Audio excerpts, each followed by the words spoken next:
All right, Mary, All right. want me to put some stuff up on the screen for you? Yeah, if you'll, I think it's sharing currently. There we go. There The we floor go. is All yours right. for this is Mary Harb's contribution to Islamophobia Awareness Month, everyone. Yes. So what we are doing is we're making everyone aware of things that Muhammad was afraid of, and one of the things he was afraid of was eating Jews. And Chai and DOC are still hanging out here on the screen. They might cover up some words later on. We'll see. But We're in the story. yeah, you're still in the story, still in the story. So we all need to be aware of the fact that Muhammad, he was a very discerning man. And while he did not forbid the eating of other humans to other people, he himself was squeamish. And so you might therefore say afraid of accidentally eating Jews and wanted to make sure that he did not do so. Hey, hey, hey, So, hey! mhm. I just want to point out, I'm on Muhammad's side on this one. I don't want to accidentally eat a Jew either. So whatever powerful advice he has on how All to right. avoid accidentally eating Jews, I'm all for it. Thank you, Muhammad. Awesome. All right. We are all on board here. Yeah, they're covering up some of the decks, but that's fine. So just as background, cannibalism as such is not entirely forbidden in Islam. While consumption of humans directly is generally not halal, Islam does lack any general prohibition against killing unbelievers, and so but it also, simultaneously lacks the specific requirements that you find, for example, in the Torah, where you have explicit uh, dietary restrictions. It lacks those specific things about having to only eat cud chewing, cloven hooved land mammals. Among the land mammals, it can only be the cud chewing, cloven hooved ones. So, which would, excludes people from being allowed to eat other people in the Torah. And Islam is a religion of law. So if it is not forbidden, then it's permissible. So this causes a little bit of a conflict here. So it lacks the things that would normally keep people off the menu, because it's not murder if you're killing someone in the house of war, and it's also, there's no prohibition against eating mammals generally, uh, and outside of very very specific requirements. There's only, pigs, you're not supposed to eat pigs, but there's no general prohibition against all mammals except for these. Now, it is true that the only human eating that was done in the Sunnah was done by a pre-convert Quraysh woman who ate Hamza's liver. So Muhammad's own uncle, his liver was eaten, and could not have happened to a Mm. nicer guy. He was a guy who would get drunk and chop camels to pieces with swords. So not really your friendly, smiling, happy uncle sort, more like your rage insane driven uncle sort. So anyway, his liver got eaten when he died on the battlefield. Well, So yeah. the alcohol makes the liver taste better. Oh yeah, there you go. It's fatty because Hamza was a drunk. Mm. So Well that must be why marinated. yeah, that's why she chose the liver, clearly. So you don't have specific examples of Muslims eating humans in the sources. So what are your rules going to be? Well, the Shafi'i ruling, which is similar to others, is that, if you have a case of urgency, you can kill an apostate or an infidel that's not subject to Muslim authority. So otherwise, people all in the house of war. If you're hungry and there isn't halal food handy, you can kill them and eat them. But you may never kill uh, a dhimmi in the Shafi'i ruling, or a Muslim prince himself, or a Muslim generally. Uh, but if the situation is bad enough and you are truly, truly, truly starving, and you have a choice between killing a living, in other rulings, if you have a choice between killing a living apostate or a living infidel, or a dead Muslim, you should choose a living person because they are more dishonorable. You know, there's more honor in a dead Muslim's body than there is in another living person who isn't a Muslim. So again, this is so well known that there's scandals periodically, especially in Egypt. It happened recently in Egypt. It happened recently in Somalia, where various imams were explaining to their people how you should eat the infidels if you are feeling a bit peckish and no other food is available at that moment. The case of urgency is highly dependent and fairly broad. So this whole cannibalism thing, you know, people are totally on the menu as long as there's not halal food available. And the Egyptian newspaper called Egypt Daily, or the Egyptian Daily, right?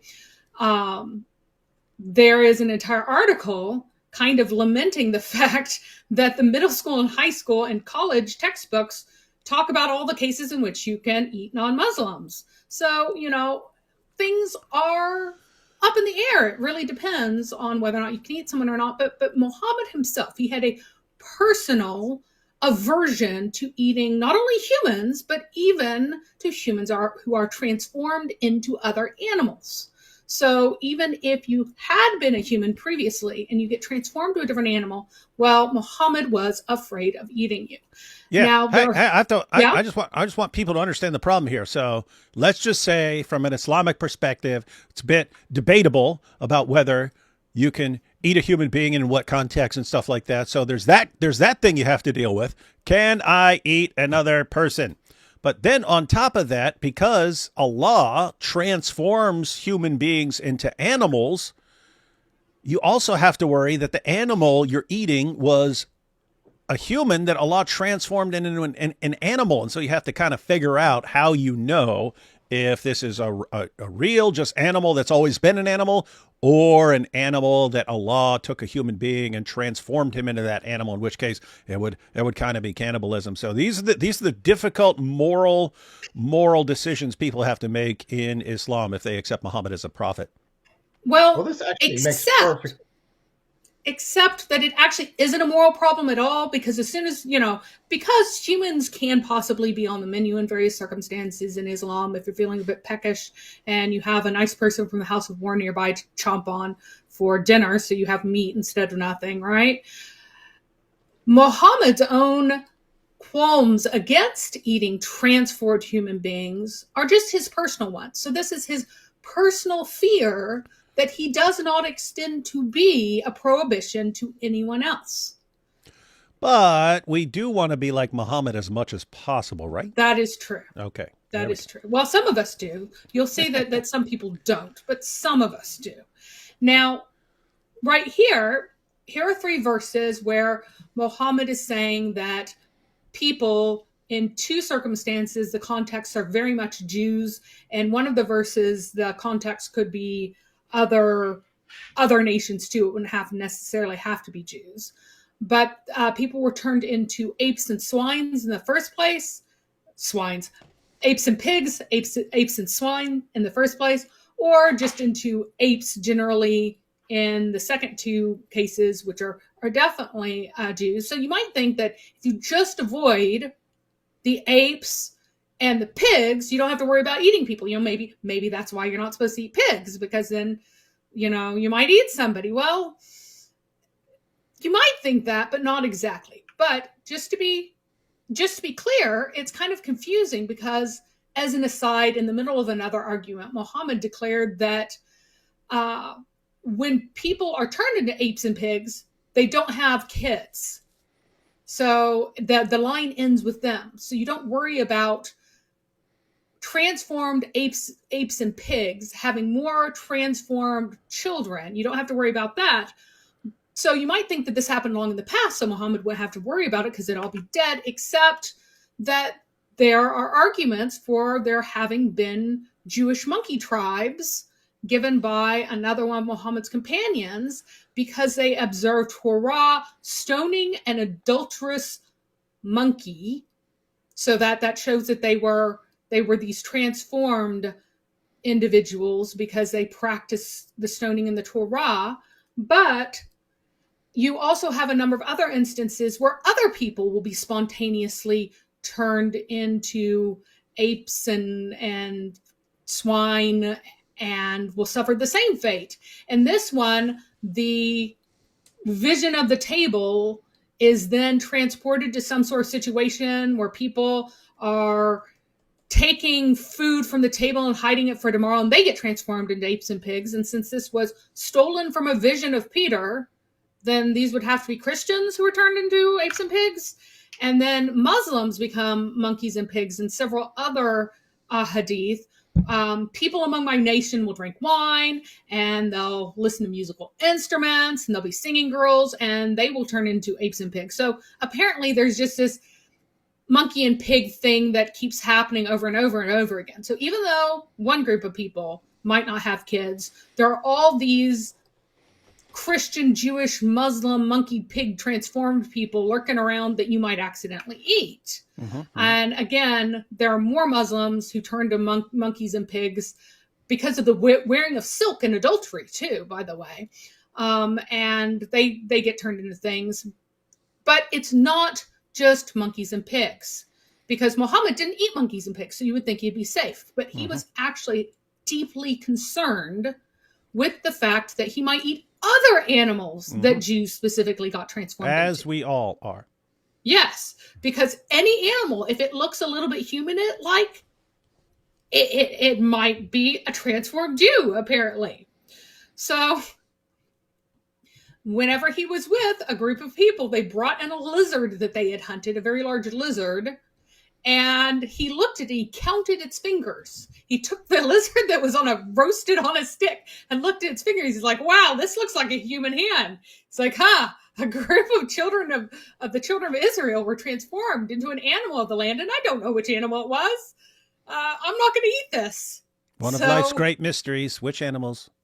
Right, which animals? It could be any animal. So you should examine, if you fear, as Muhammad does, the possibility of eating transformed people of whatever sort, then you should examine any animal that you might eat and see how human it looks. Because if it has 5 digits that look kind of like a hand, well, that could be a transformed person, and you would be eating a Jew on accident, or maybe a Christian, or maybe a Muslim, and that'd be terrible, right? Yep. Or at least disgusting. I mean, Pretty I bad. would think it'd be disgusting, right? Yep.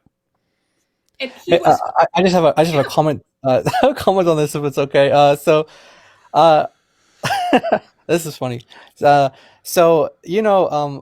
Muslim. I think we should get a Muslim to debate someone on evolution, and they'll kind of just debate the process of whether it's, is it like Muslims say, humans turning into apes and monkeys, or is it the other way around? And so we'll just have a debate and see who wins that debate, and what kind of evidences they produce.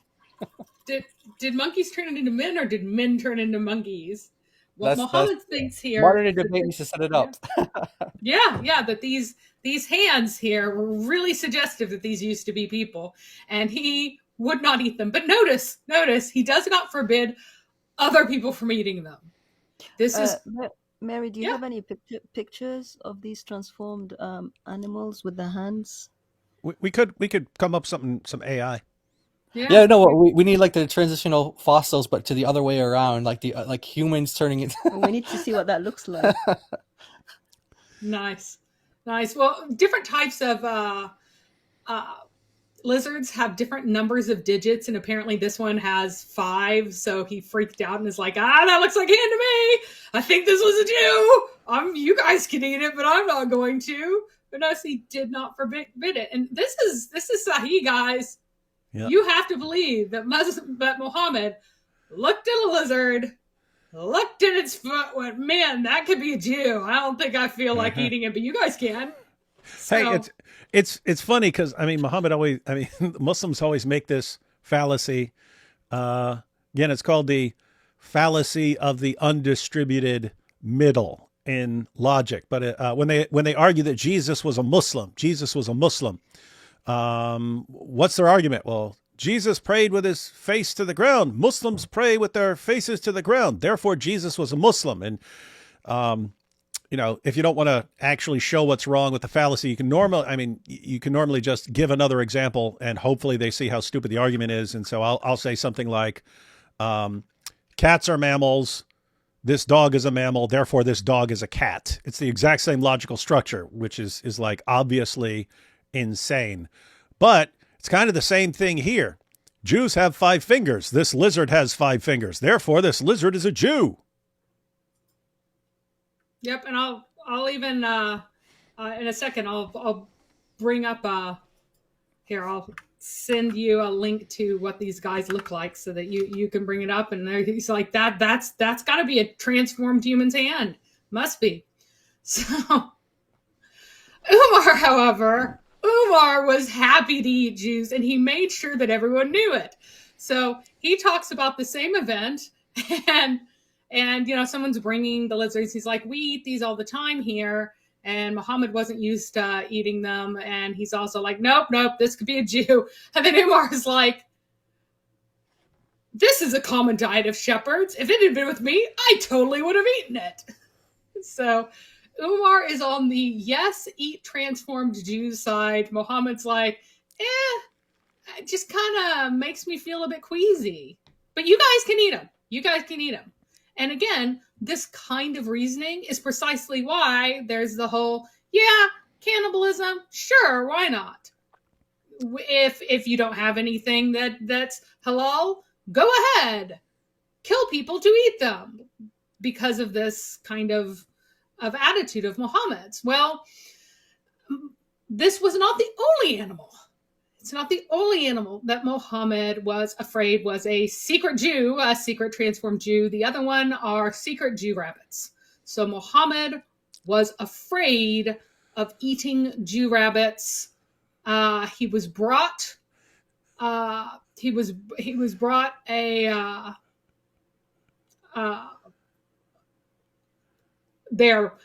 rabbit. What do you say about rabbits? He says, I don't eat them. I also don't forbid them. Well, and the reply was, well, I'll eat what if you haven't forbidden, but why don't you eat them? He says, I have been told that it menstruates. And that's put in the same chain as the transformed animals. So it seems that he's not just afraid that maybe it's unclean because it menstruates, but rather women menstruate. This rabbit's menstruating. Maybe the rabbit's a Jew. Fallacy. In the context of the undistributed middle. Once again, it's all over the place. You see, Muhammad invented the fallacy of the undistributed middle. It's so powerful. So, that's going to go in the fallacy book. Yeah. Oh, yeah. We need to put this in there. Yep, you're right. There we go. So he's concerned.